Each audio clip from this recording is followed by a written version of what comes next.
Welcome to the second part of Chapter 6. In this part of the chapter, we'll look at the 4 different entry mode strategies that multinationals can select from when entering a foreign market. These include exporting, licensing, international strategic alliances, and foreign direct investment. Exporting is very often the first stage in the internationalization process, when companies identify an opportunity to sell their goods and services in foreign markets. Companies might be motivated to export so as to increase their competitiveness. They might gain new perspectives in foreign markets. They could learn how to exploit their expertise at a higher level and compete in a broader market. They can improve the return on investment by growing their customer base. They can use their full production capabilities if they are able to increase sales through selling in foreign markets, and it might offer them an opportunity to smooth out business cycles when they can sell in other regions or countries during low demand periods in their own markets. There are 3 approaches to exporting: passive exporting, indirect exporting, and direct exporting. Passive exporting is when overseas orders are treated like domestic orders, and the company simply treats all orders in the same way regardless of where they originate from. This is becoming more popular with the e-business availability. Indirect exporting occurs when a company exports through an intermediary. These intermediary firms can provide knowledge and overseas contacts, and this reduces the risk and the complexities of doing business overseas. These 2 types of intermediaries are export management companies, EMCs, or export trading companies, ETCs. EMCs, export management companies, specialize in products or countries or regions of the world, and they can offer multinationals access to ready-made markets. They might have networks of foreign distributors based on commission, and a good EMC is going to have established networks in a particular host country, which will make entering this market less risky, less complex for the multinational.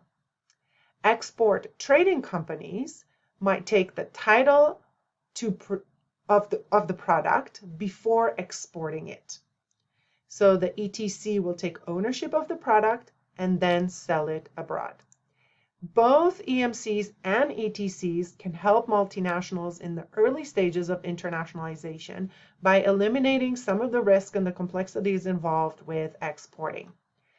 The last approach is direct exporting. In this model, the company will take on the duties of the intermediaries and make direct contact on its own with customers or distributors in a foreign market. This is a more aggressive exporting strategy. It requires more contacts with foreign companies and more investment in terms of having its own people on the ground to work as sales representatives, distributors, or even retailers. This approach may require opening a branch or an office in the foreign country, a sales subsidiary in the foreign country.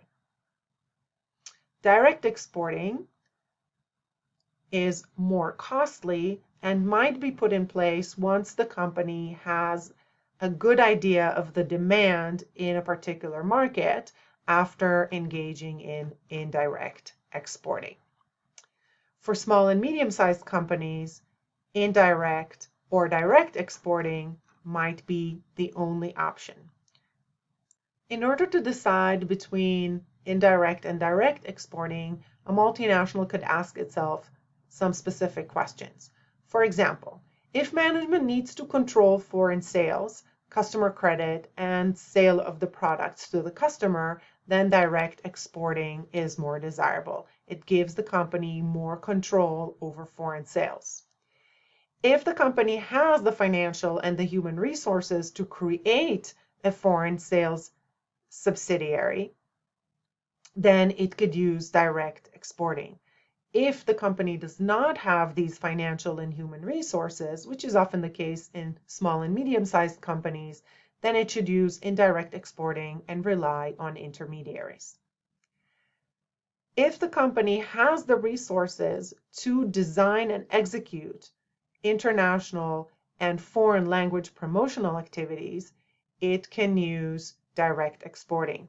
But when such resources are not available and the ability to create its own international foreign language promotional materials does not exist, indirect exporting and reliance on intermediaries can address that. If the company has the resources to support extensive international travel for its employees and support an expatriate sales force to man the foreign sales subsidiary, direct exporting is appropriate. The company also has to consider whether it has the time and the expertise to develop its own overseas contacts and networks. If the company doesn't have the resources or the time and expertise, relying on a foreign intermediary could help the multinational overcome this challenge. It's also important to consider whether time and resources dedicated to international sales will impact domestic operations, meaning will we have to pull people away from domestic operations to invest in foreign operations? If we have the resources, direct exporting will give us more control.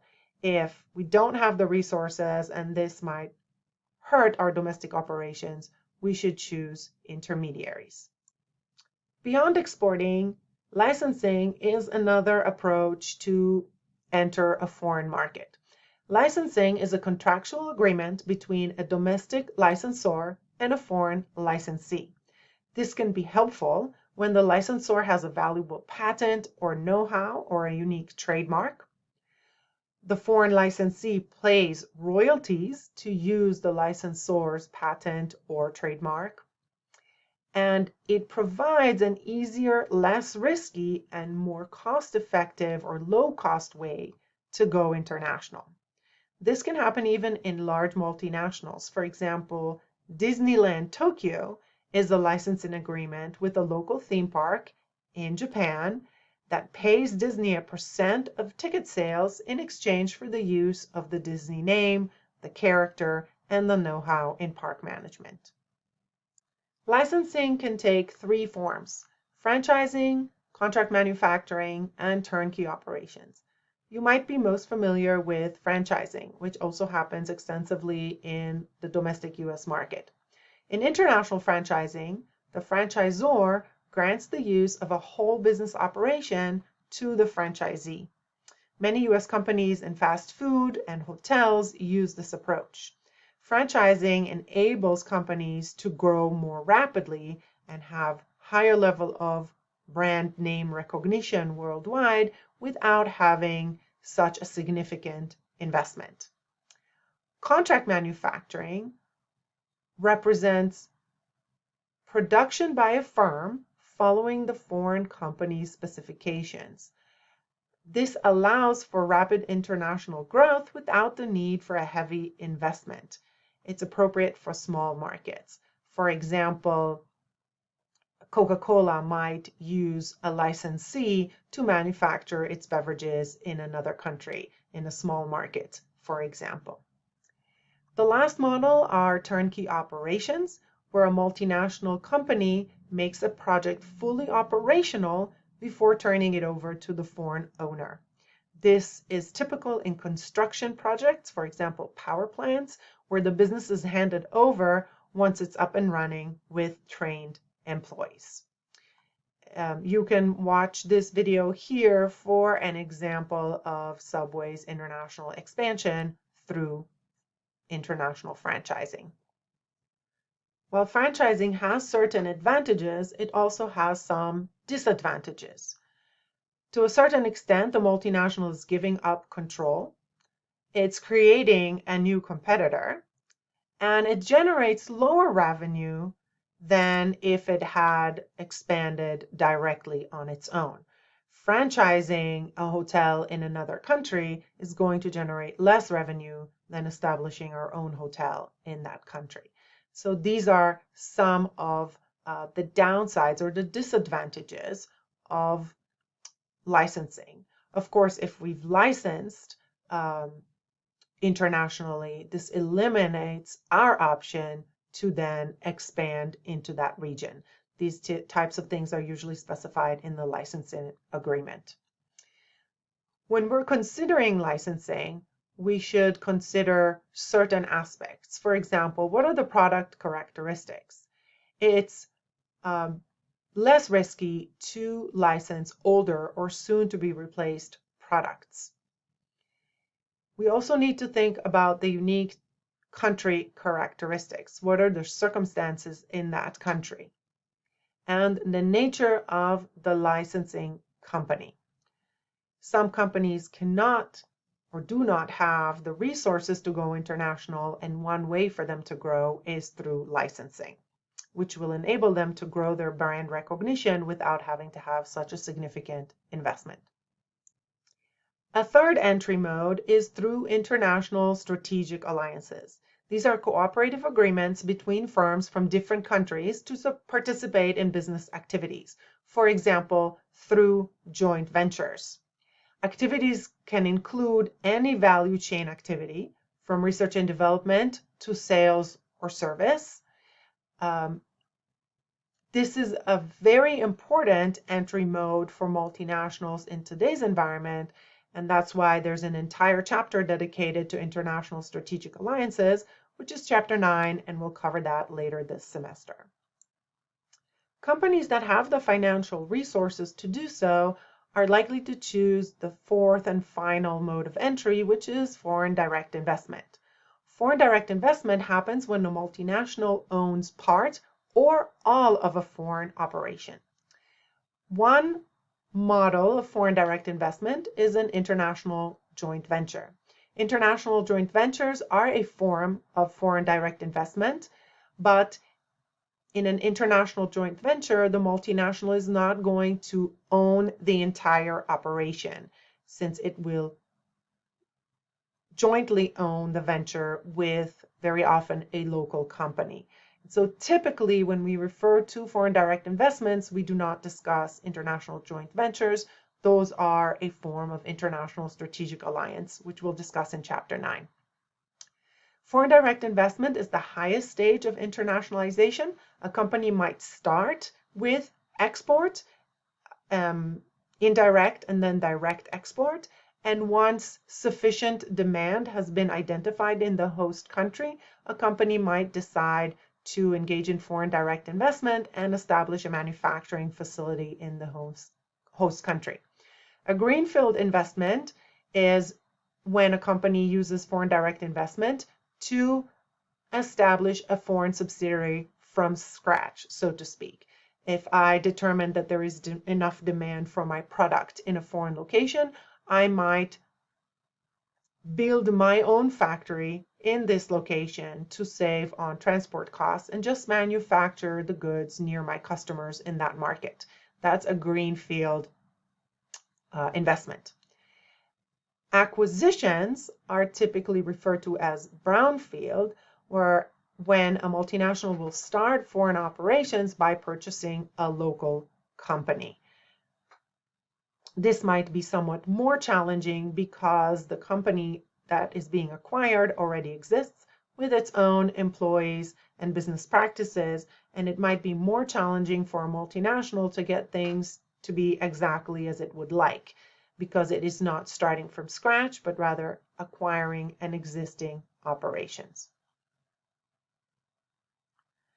Some foreign companies are going to engage in foreign direct investment to extract raw materials to support production at home. Others are going to engage in foreign direct investment to benefit from low-cost labors or components in a foreign market, or parts of finished goods to be manufactured and then transported back to the home country to be assembled near customers. As I mentioned earlier, most multinationals will start with exporting or licensing or strategic alliances before they venture into foreign direct investment. Foreign direct investment is the highest risk form of expanding into a foreign market. Of course, foreign direct investment is going to give a multinational the greatest level of control in terms of marketing. It is going to allow the company to avoid import quotas and create a better local image of the product.